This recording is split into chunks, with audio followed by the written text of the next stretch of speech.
அந்த கூட்டம் முழுவதும் அவனை கேலி செய்தது.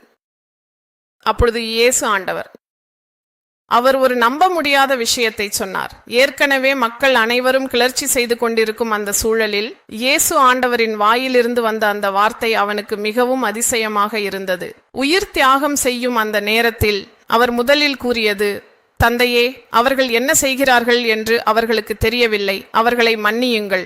இதை நான் கேட்டேன். கண்டிப்பாக அந்த சதாதிபதி அங்கேயே இருந்தார். நீங்கள் சிலுவையின் அடியில் இருந்தீர்கள் என்று சொன்னீர்கள். அதை கேட்டான உங்களுக்கு இப்போதும் ஆச்சரியமா இருக்கலாம். இது மிகவும் வித்தியாசமாக இருக்கிறது.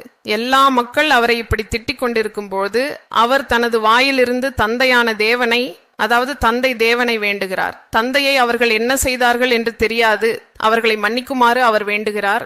இதையும் நாம் சிலுவை தியானங்களில் நன்றாக கற்றுக்கொள்ள வேண்டும். சிலுவை தியானம் செய்தவர்களின் வாழ்க்கை வேறுபட்டதாக இருக்க வேண்டும் என்பதே நான் சொல்வது.